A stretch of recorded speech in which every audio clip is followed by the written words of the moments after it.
Justin Madubuike is one of my absolute favourite prospects from this year's entire draft class. I found him quite early in the process, and there's a lot of things I like about him. I was going to make a video about Madubuike around the time free agency began, but then the Ravens went and traded for Calais Campbell and signed Michael Brockers. And although the Brockers deal fell through, I still wasn't sure any defensive lineman would be an option early enough in the draft for us to go and get Madubuike. And the reason for that is I have Madubuike incredibly highly graded. I watched 290 prospects this year, and Madubuike graded out as number 24. So for the Ravens to get him at the top of the third round is outrageous value. I think the first thing to get excited about with Madubuike is his crazy amounts of quickness. Firstly, there's the time speed. He ran a 4.83 on the 40 at the combine, which matches what Za'Darius Smith ran when he was coming out. And it's only a hundredth of a second slower than what Jalen Ferguson ran at his pro day last year. But he's got 20 pounds on both of them. But beyond just that, he has insane lateral quickness. Here's Madubuike in the 3-tech. Watch how quickly he moves laterally and gets in the gap before the O-lineman can adjust. Watch the clip first. And he gets the pressure. The first thing you notice is as he comes off the ball, there's this quick head fake inside to get this guard going slightly the wrong way. And as he does so, he's going to look how quickly he moves across from here into this gap. And he combines that with, you can see, his arm comes across and he sort of clubs across, which gives him extra, even more lateral momentum, which fires him into this gap. This guard has lost already. Look at this. He's in catch-up mode. He does get an arm on, but watch what Madubuike does to disengage. Watch him rip up. And he's clean, and he's getting after Trevor Lawrence now. We're going to see that club rip again. This is Madubuike over the nose this time, lined up at a 0 technique. This is one of his go-to and most effective moves. Watch the clip first. To get the quarterback hit. Again, we see this little fake or this stutter step here, just to get the center moving a little bit in the wrong direction, and he uses that to cross his face, get in the gap, and you'll see that club as he comes past, and then the rip to finish, and he finishes on the quarterback.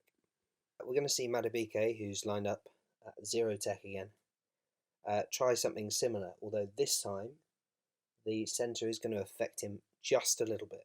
Watch the clip first.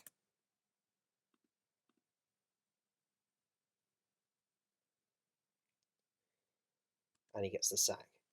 What we're going to look at first is watch the get off, and he's going to try and club a little there. We're going to try and club, and it does get hands off, and then we're going to bend and finish.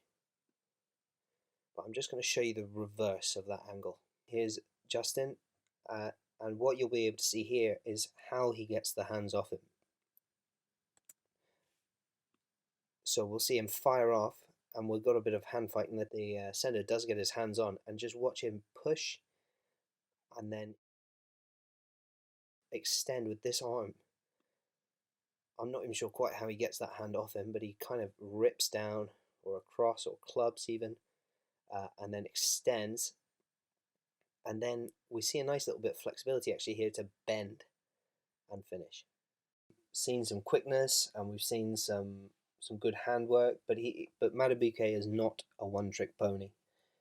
He can also win with power and leverage and pad level and violent hands. We've actually seen some of the violent hands already. This is probably my favourite play of any I've seen from Madubuike. I'll show you the clip first.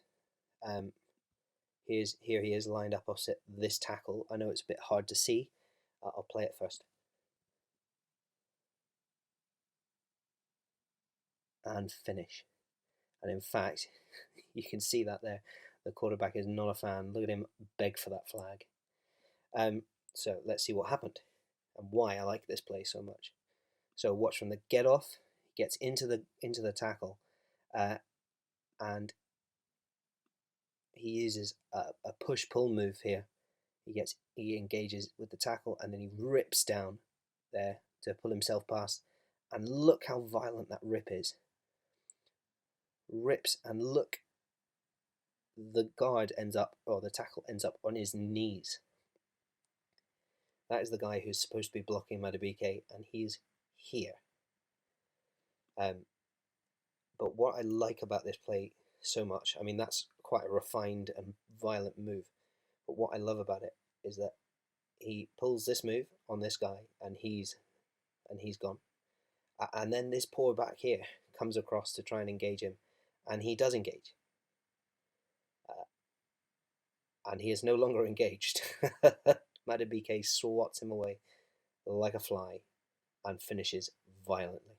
This is Madubuike here. He's got so much strength in his arms and hands. I'll play the clip first, but watch him get into this tackle with basically only one arm.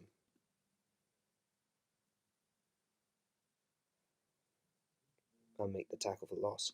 So yeah, watch him fire off the ball. And he's basically only going after him with one arm there. And he gets one arm in onto the opposite shoulder.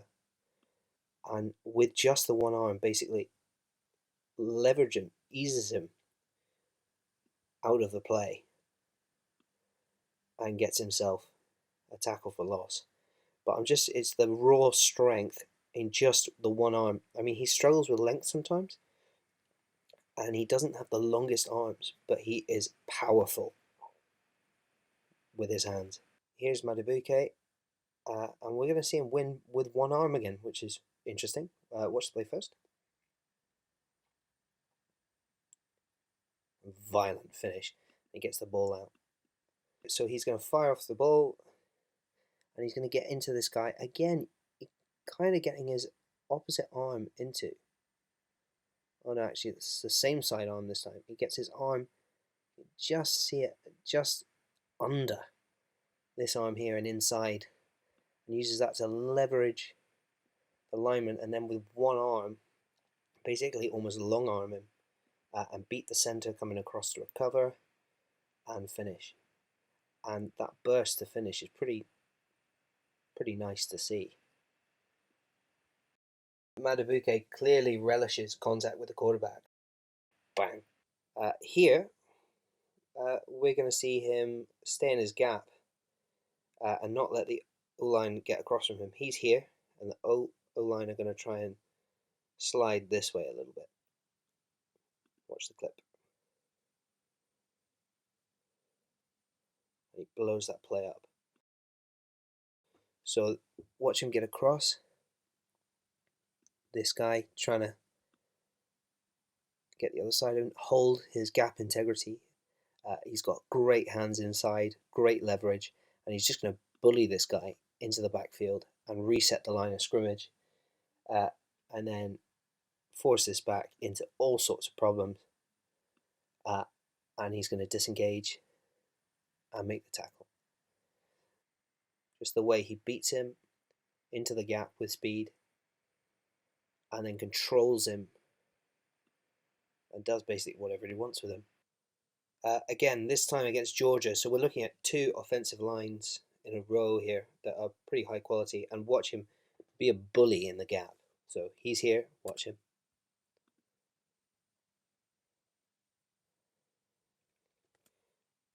Watch him engage, hold up at the line of scrimmage. He's not getting moved at all, and then he's going to violently shed. Look! Literally both feet of the O-lineman have come off the floor, and he's going to shed him that way into the nether spear, and then he's going to hold his gap and make the tackle. I mean, DeAndre Swift here does pretty well to get a couple of yards. I'm going to play the clip first. And there's quite a lot to like on this play. I think he's expecting some outside help here, which doesn't come, but it is 3rd and 15. And they make the stop. But he does his job, interestingly enough, actually. 78 up here is Tyree Phillips, one of the other Ravens 3rd round picks from this year.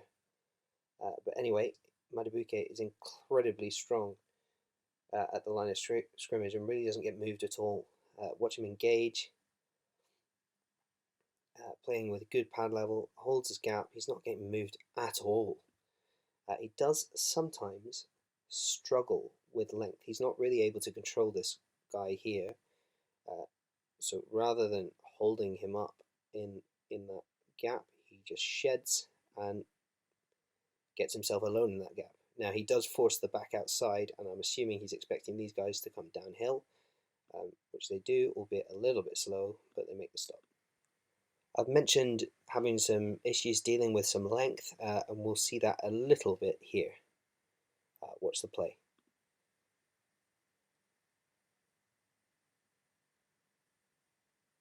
And he does get the sack at the end, which is interesting. But you do see those struggles with length a bit here.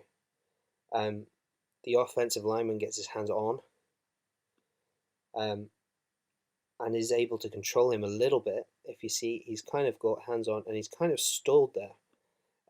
But watch him fight through, use his power to engage, get into half of the O-lineman and then reset, and now he's in control.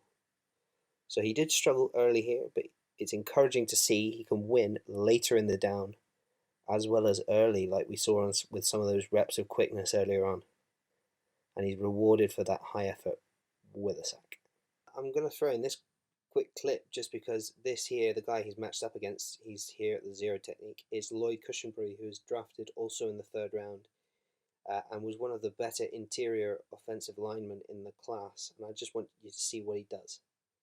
So here's the play. And that is very exciting. He gets into half of him. Do you see that first quick step across from the snap? He moves laterally as well as upfield, and it gives him a better ability to leverage himself into half of Cushenberry rather than going straight up the middle of him. And he uses that to just start bullying him. And look at the pad level. He gets lower and he drives him back. And Cushenberry is in trouble right now. He actually does really well here, Cushenberry, to re-anchor a little bit and slow him down. I would like to see him, obviously, not just bull, but then look to disengage and create a sack. At the moment, he's kind of locked in. He's got Cushenberry going backwards. It might be time there to try a different move, maybe a rip or a club or something, just to create that pressure. But as promising against high-level competition, Madubuike was a nightmare to deal with. Madubuike is borderline unblockable when left 1v1 with an offensive lineman. He's just got too many tools. There was a poll of a load of SEC coaches after the season about who they had to game plan for the most, who caused them the most problems, and Madubuike's name came up a couple of times. The problem he creates is that because he's so good with his hands and his pad level and leveraging, the O-linemen have to focus on getting their own leverage. But that can get them lunging, which leaves them open to his insane quickness. He is so toolsy, and you'll see that here on this clip. He's here lined up at the 3 tech, and watch.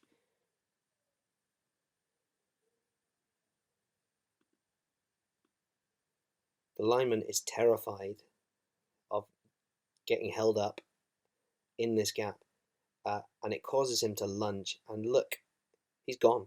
He's already won, and he's hardly been touched.